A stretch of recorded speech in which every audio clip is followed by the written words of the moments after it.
I was gonna start off with because so guys, I went around, I did kind of a deep dive yesterday of like, what are all the coaches who make a lot of money doing and saying? Let's go find out what they're doing and saying. So I went, I checked out Jared James, I checked out Tom Ferry, checked out Brian Buffini. So I found kind of a common stream that I'm gonna push out to you guys. I can't take credit for any of it. I just kind of went and looked at it and said, okay, I'm gonna put this down, we're gonna talk about it. But one thing I did do that was kind of fun. How many of you all made New Year's resolutions? Yeah, kind of, a little bit, even procrastinated on the New Year's resolution. You start too soon, then you give them up. That's like people saying they're gonna have a dry January and July. I said, well, maybe we could do damp. Not dry. Exactly. Okay, so New Year's resolutions. They're kind of fun to talk about because we fail at them drastically every year in a phenomenal way. So here's the numbers. Okay, so there's roughly 330 million people in the United States. Okay, so 62% of those people in our world of the United States make these New Year's resolutions. I'm gonna lose more weight. I'm gonna read more. I'm gonna see the family more. I'm gonna work, get up and work out from 6 to 7, whatever that is. 62% of those people make New Year's resolutions. So that's roughly like 186 million people. That's a lot of people. Okay, here's the funny part. How long did they go before they threw in the towel? We lose 25% of those people in the first week. Just boom, done. Thought about it. No, it's gonna be too much. Boom, lost 25% right off the bat, first 7 days. So now we're dealing with the rest.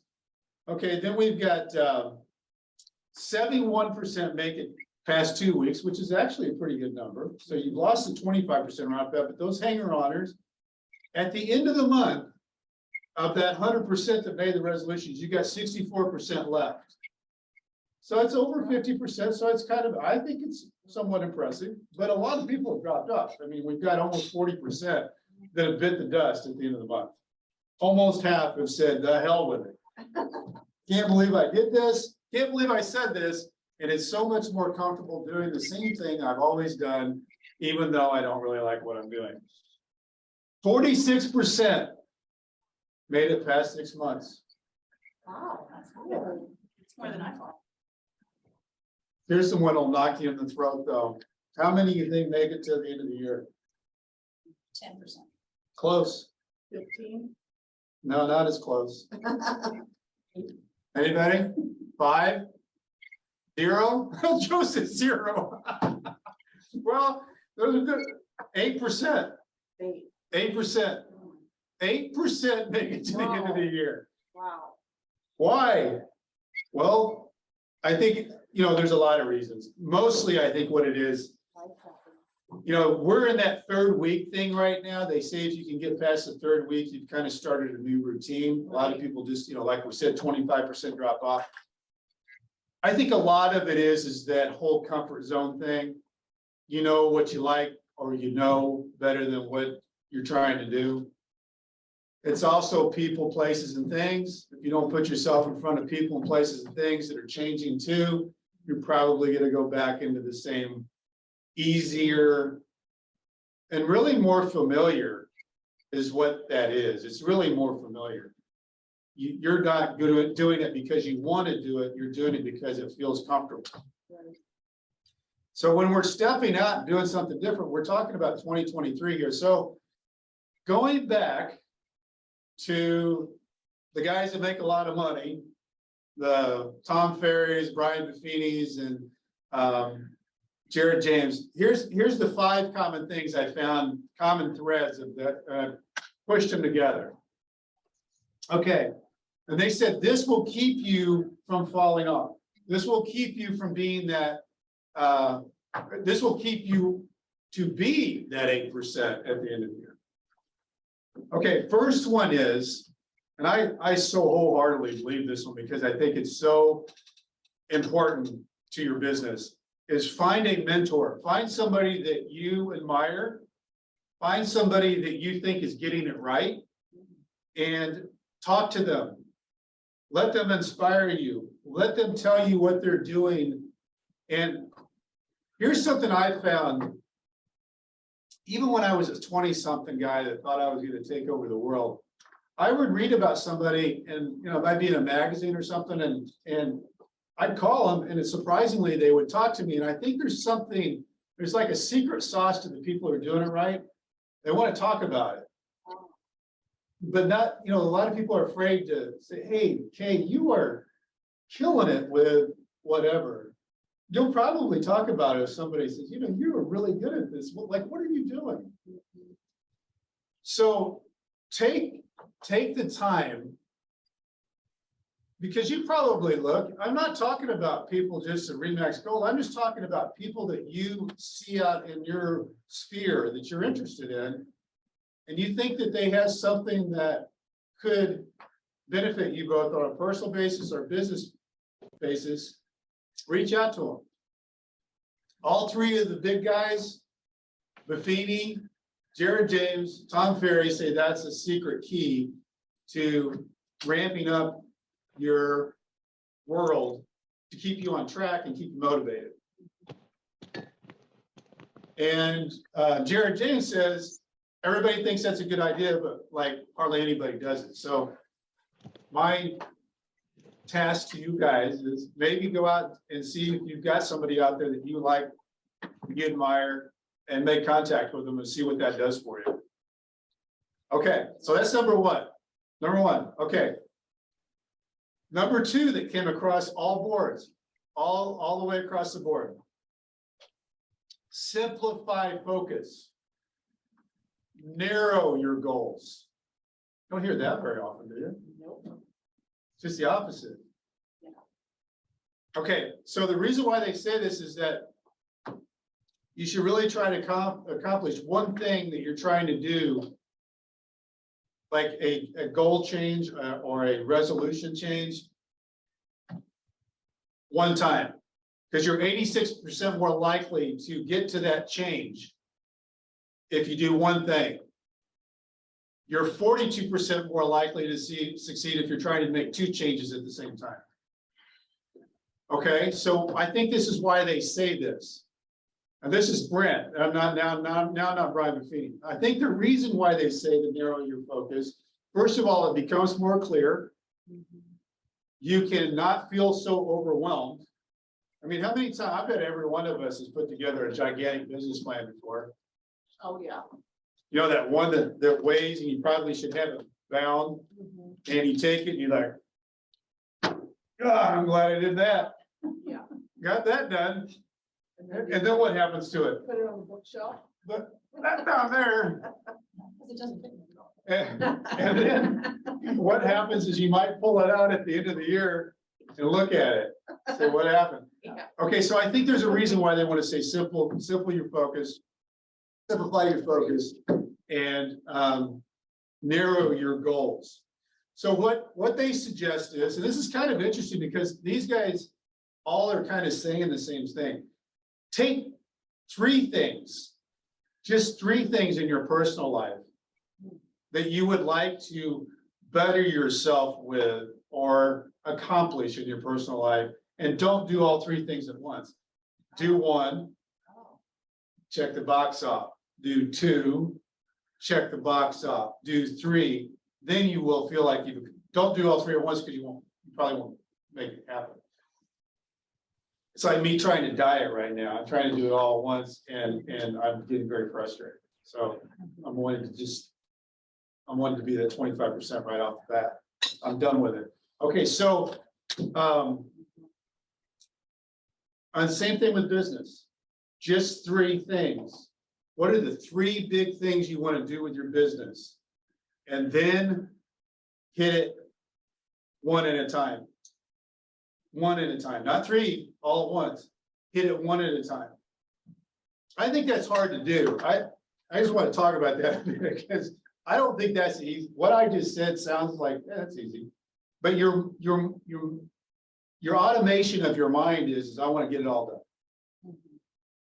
And the statistics show that your mind doesn't really play with you fair that way. Your mind becomes overwhelmed and stops instead of, if you've got a narrow focus and you conquer that one, you fill yourself with serotonin and it gives you the fuel to conquer the second thing.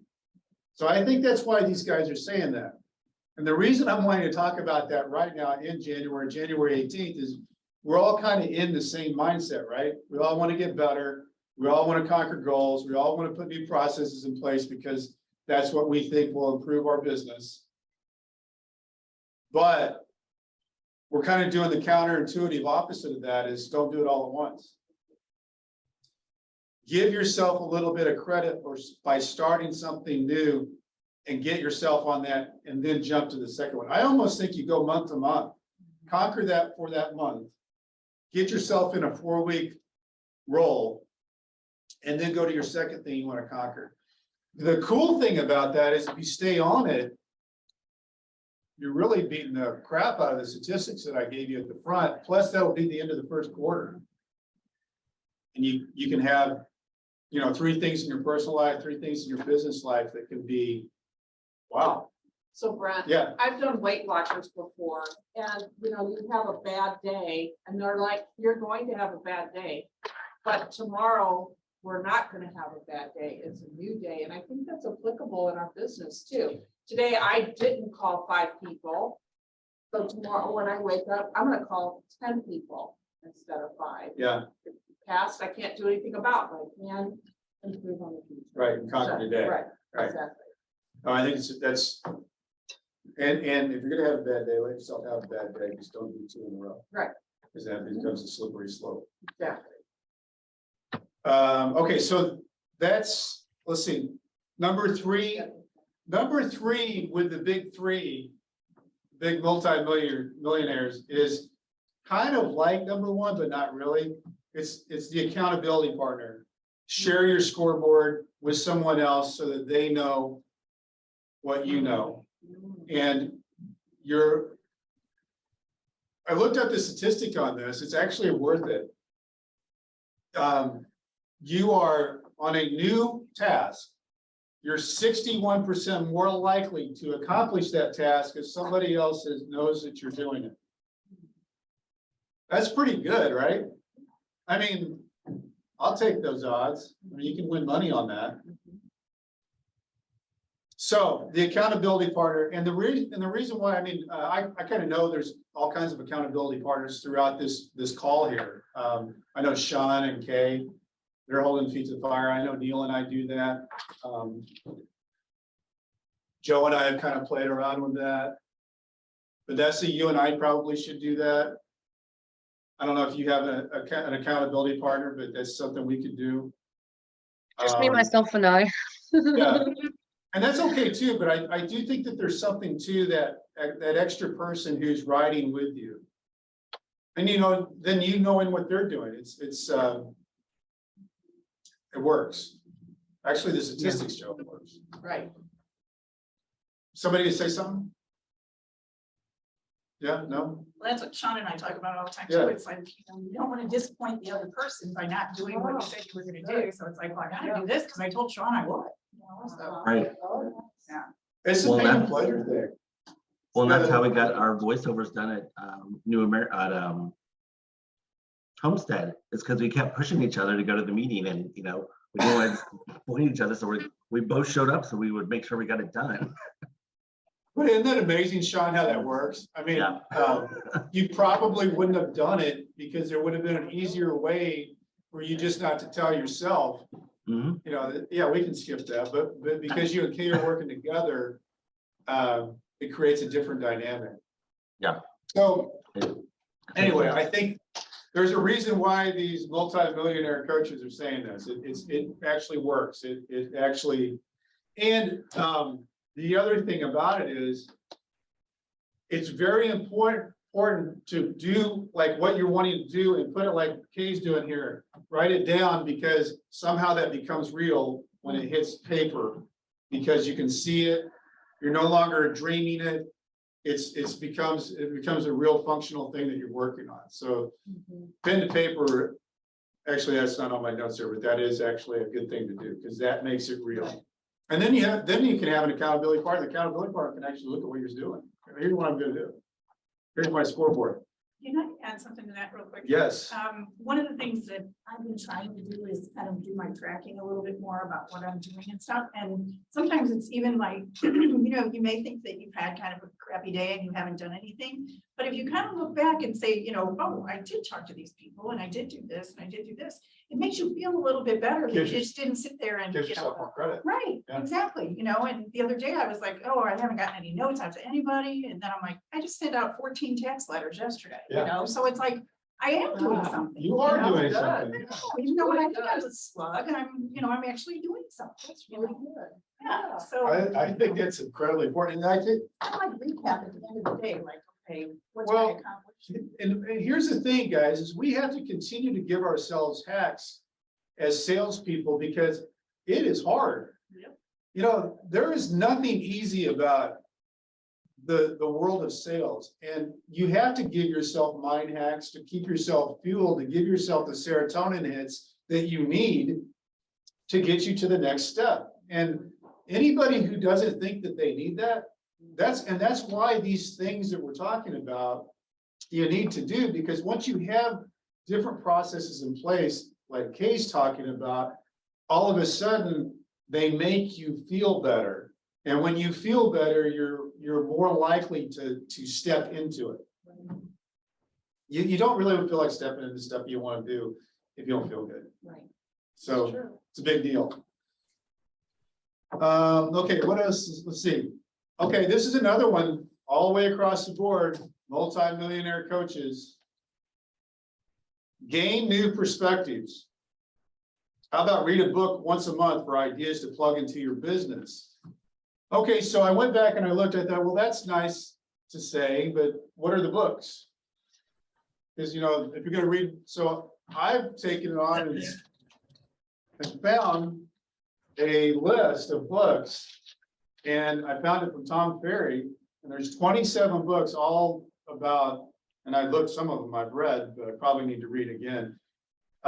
If anybody wants this, that's one of those checklist things, you know, if you take this on, all these things from atomic habits to think again, thriving on chaos, quantum life, execution principles, the hard thing about hard things. I've read that one. That's a good one. Exactly what to say. That's another good one. But there's a whole bunch here. There's 27 of them. And I printed this off, and anybody wants that, I will send that to you guys because we can maybe all play the game. Take a book and read it. And the thing about that is if that kind of just becomes part of your process in the morning or something, you read a chapter. But it gets your mind thinking. And you know, you start thinking about, okay, how can I do this? And it might even lead you into something that you didn't even read about, that you just got your mind in the right gear to do something. So, okay. Multi-millionaires say gain new perspectives by reading a book a month. And all of them are saying this year is different. It's not the year to wing it. This is not the wing it year. Buffini had a funny thing, you know, you can wing it in 2020. And, you know, and Ferry was saying it was pretty easy to wing it in 2021. In 2022, it got a little bit juicier. You know, the back half of the year, if you were winging it, you were thinking I'm winging it, you started feeling it. They're saying don't wing it. Don't wing it this year. Put processes in place, bring back old-fashioned stuff, bring back in systems that you know or that you need to know. Go out and get them. So some of the things that that Tom Ferry said, when you're talking about not winging it, the leading indicator for doing good in your business, what do you think that is? What's your leading indicator for doing good in your business? Being consistent. Being consistent. That's a And consistency, what Joe James says, is undefeated.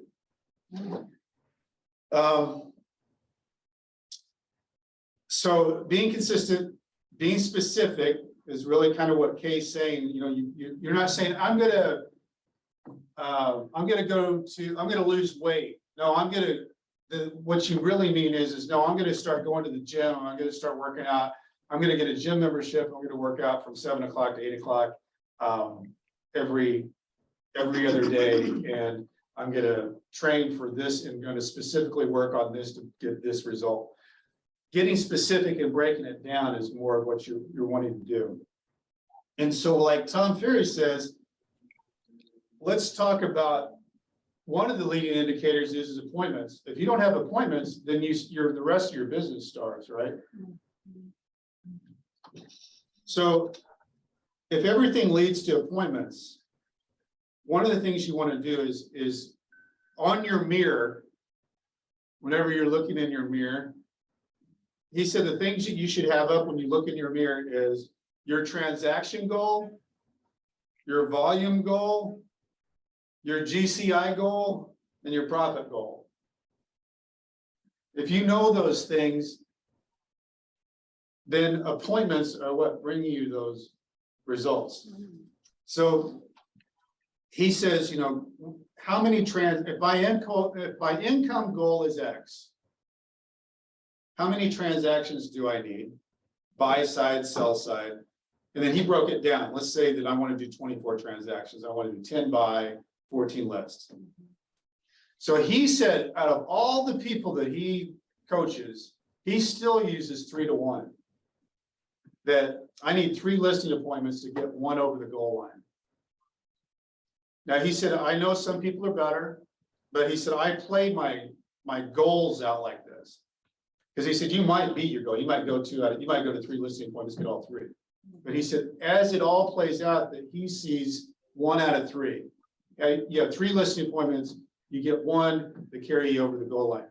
He said he even plays that way with the buyer. So many different things fall out, so he uses 1 3. So he says, if you're going to go to try to have 14 listing appointments, that means you need 3 to 1. That means 42 listing appointments. Okay, that sounds like a lot, right? It does. Okay, I agree with that, but it's less than 1 a week. So if you break it back in the right frame of mind, if you really tried to say, because it's less than 1 a week, it's 0.08, I think is what it is, but if you could try to have a listing appointment a week, you would be on that pace. So that's why I think these guys, these multi-million-dollar coaches have it down. Appointments is what we should be thinking. Appointments, like if you're doing something, does it lead to an appointment? Does what I'm doing in these 3 or 4 hours, will it affect to an appointment? And a lot of things do. I mean, you know, if you're doing drop buys or pop buys, all those different things, you're doing real estate home reviews, all those things. Yes. So it's just a good thing to think about. You almost have it written down. Does this lead to an appointment? What I'm doing right now, does it lead to an appointment? Because these things can't happen unless they lead to an appointment. So on the same side of things, if you need 10 sold buyer transactions, you're going to need 30 appointments. And that's really like 3 a month. So could you have 3 buyer appointments a month? Probably. Could you have less than 1 listing appointment a month or a week? Yeah. So just think about that, guys.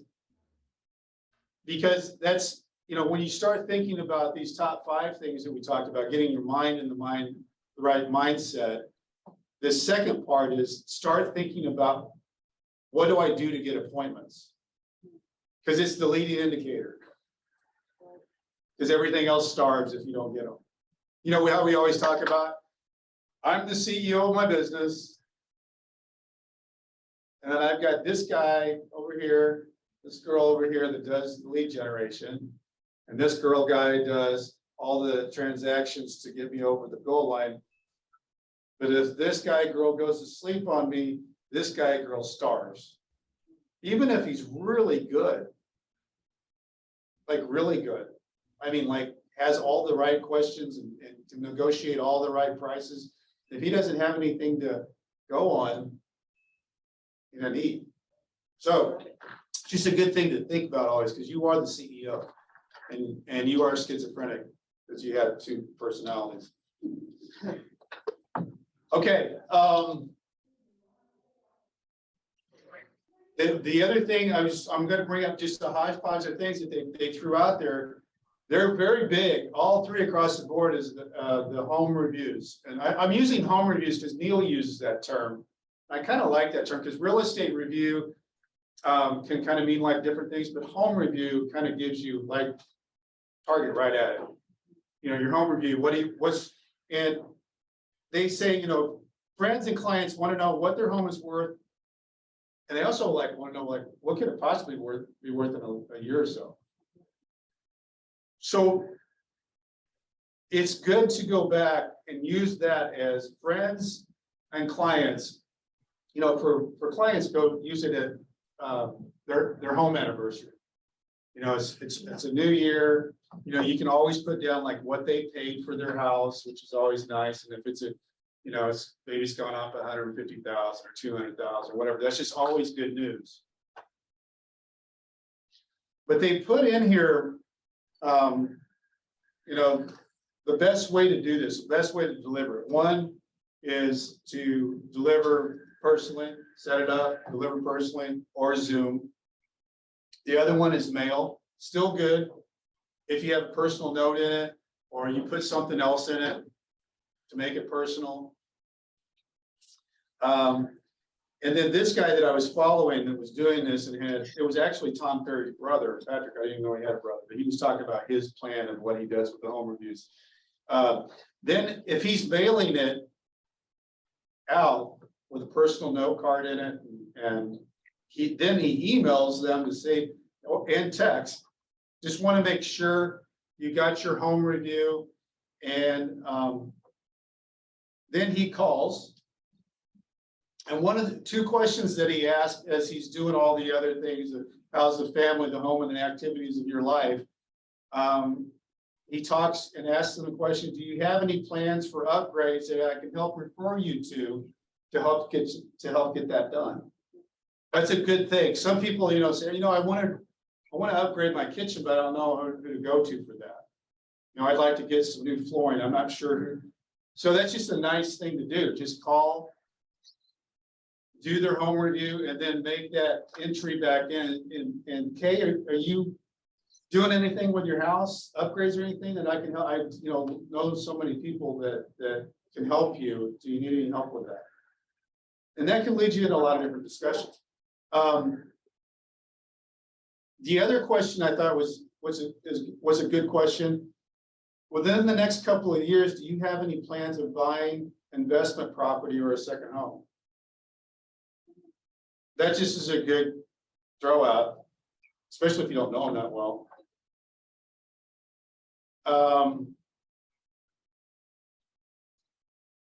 Okay, here's the other question that people are afraid to ask, because they're 80% of the people who bought their house in the last year and a half feel like they compromised on their buy, or they gave something up. You know, they didn't get what they wanted. So when that 1 year follow up, hey, how are things going with the house? It could be great. Love it. Love the backyard. The dog gets to run. We're so happy. We love our neighbors. Or it could be, well, you know, we gave up the school district and the kids aren't happy. And he said, hit it head on. Don't run away from it. You know, I'm hearing that a lot. In fact, I'm hearing that 80% of the people that bought their house in the last couple of years feel like they gave up and compromised on something. I don't want you to feel that way. And if there's any way I can help, let me know. I think that's brilliant. Because if that person isn't happy with their house, don't let that go forever, because you're the one that helped them get through that transaction. Be the one to catch them if it didn't work out and they do feel like they compromised, you might be able to help them into the school district that they want now. Market's a little bit different. You never know, but you're there as their person. So I thought that was kind of good. I like some of that stuff that's just counterintuitive like that. Okay, here's another script thing. I think it's good. I like it. It's about referrals. Is anybody interested in getting referrals? I like referrals. I think they're okay, but they're kind of like, sometimes you feel like uncomfortable asking for them. Like, I feel salesy. Feel like that guy, you know. Okay. Really, getting referrals is all about rumors, right? I heard that Kay was thinking about moving. It's kind of a rumors thing. Okay, so this guy, Patrick Ferry, he uses that in his script. So whenever you do something nice for somebody who you want to get referrals from, right after they say thank you because you've done something nice for them, Kay, could you do me a big favor? If you wouldn't mind, if you run across somebody, you hear any rumors of somebody that's needing to move, would you let me know? And then they say yes, and if you wouldn't mind, I'll check up on you occasionally to see if you heard any rumors. I love that. I love that. That's like, we're kind of in this together, you know? You're gonna share something with me, kind of secretive. It's a little rumor mill, but that's what referrals are. We're just kind of sharing rumors back and forth. But the trick hack to it is do something nice for them, drop something off, you know, give them tickets to something, you know, they like this bottle of wine, whatever it is, and then hit them with it. Or, you know, hit them with it right after you give them the keys to their house. You know, whatever that is the best time to hit them with the rumor script. I like that too. It's like different fun. And it's kind of like we're in this together. It's not like, hey, I work very hard at my job. I'd like to help other people the way I've helped you. Do you know of anybody? No, this is just us kind of talking like, you know, you run across anything, just some rumors around the neighborhood. I'd love to know. And you, if you don't mind, occasionally I'll check into you and see if you've heard any rumors. And we're just kind of in this together. Okay. Okay, I thought this was good. Just like people say, well, I don't know, you know, it doesn't seem like I'm getting turnover. It doesn't seem like this is moving. It doesn't seem like the market's moving. Okay, the 6 Ds. I forget who I found this from, but I think it's good. The 6 Ds that make the market move: death, divorce, diplomas, diapers, diamonds, distress. Okay, why am I telling you that?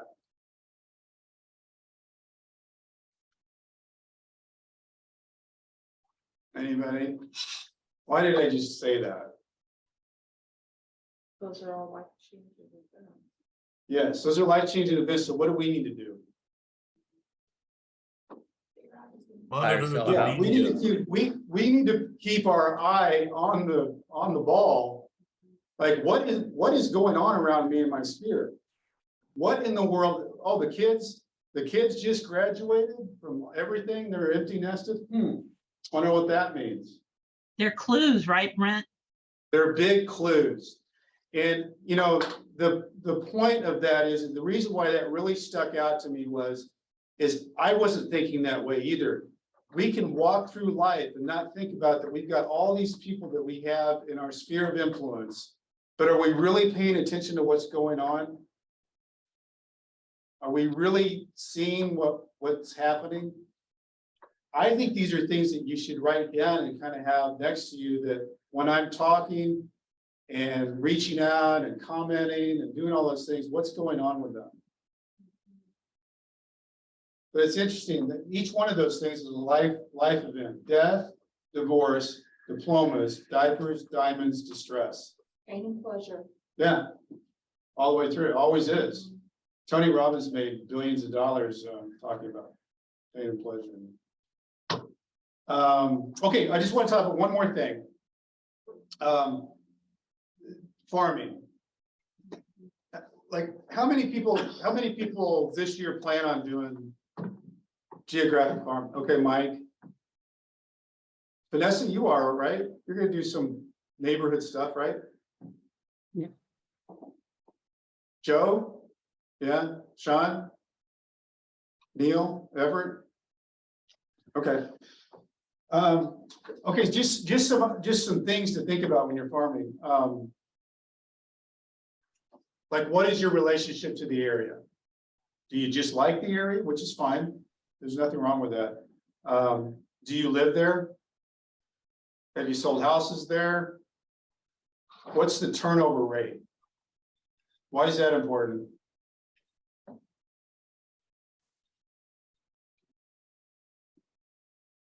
Because you could, I'll just say it. The reason why that's important is you could really like a area, but nobody moves from there. And then you're spending all this money.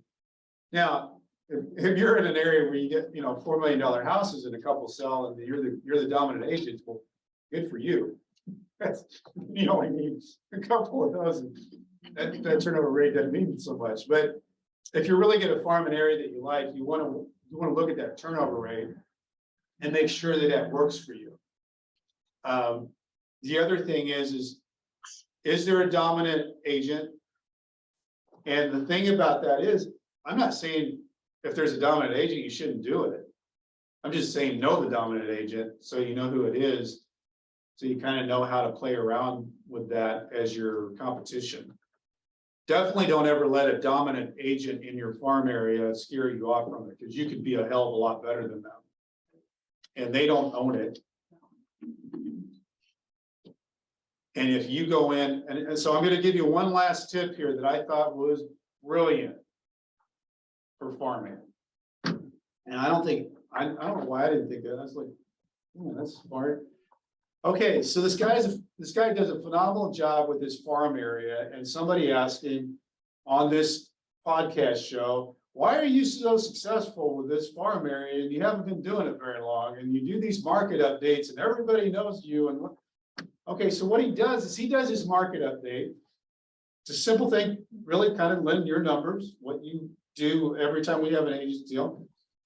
It's not fancy, he has it on his computer, turns his computer around, does a video, puts it on his social media. But you know what else he does? He buys the zip code of his farm area and hits all those people directly in his Facebook ads. Wow. And it doesn't cost very much. It just doesn't cost very much. And so those people, whether they know it or not, they're getting him fed to his people directly, his neighbors in his neighborhood as the market expert. That's good stuff. That's good stuff. Wish I would have thought of that one. None of this I thought of. I just copied everything. Great. But do that, guys. If you're going to do that farming thing, give yourself a break and take it a step up, especially if you've got competition in there and you really want to become the known. Do that Facebook ad thing. And I forget what the guy said he was spending, but it kind of surprised me that it wasn't as much as I thought. The Facebook ad, if you just buy a certain area and you focus in on that zip code, it's not that expensive. Neil, that would work great for you in that, what you and I been talking about.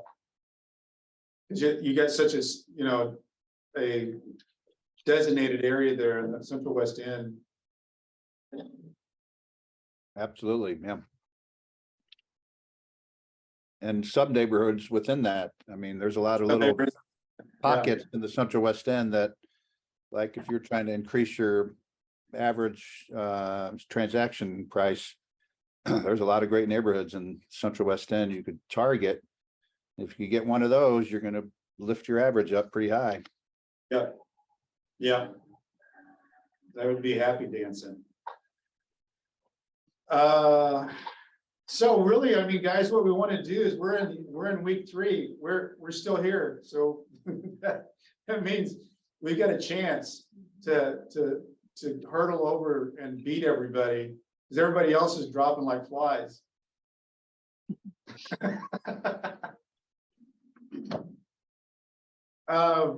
Guys, anything you guys want to bring up while we're all together? I hope everybody's met Mike. And one of the things, that we always talk about is build your brand and be known. If you can see Mike's behind him is in his screen. He's got a really cool branding of everything that he does, from the bar coasters that you see there that you can draw hair on Mike. He does that for everything that he has, whether it's social media, whether it's his listing and buying presentations, whatever it is, he stays consistent with it. So it feels like you're seeing him everywhere. And I bring that up because I want everybody to remember, if you come up with a cool logo or do something like Kay's got a cool logo, make sure you just blast it everywhere, because it becomes part of you. It's kind of like Sean, your deal with your caricature with with you talking on the phone, the dogs around you, that becomes you. I mean, people see you as that. And people know, trust, and like you, they tend to do business with you. And that's why Neil's gonna post the great picture of Stan and his dog. Great picture. Really good picture. I got a good picture of my Stanley. Okay, guys, anything else? No? Great information. Thank you. Thanks. Yes, yeah. All right, well, thanks for tuning in. We'll Thank you, Brent. Thank you, Thanks, Brent. Brent. Thank you very much, Brent. we'll see you guys. Be good.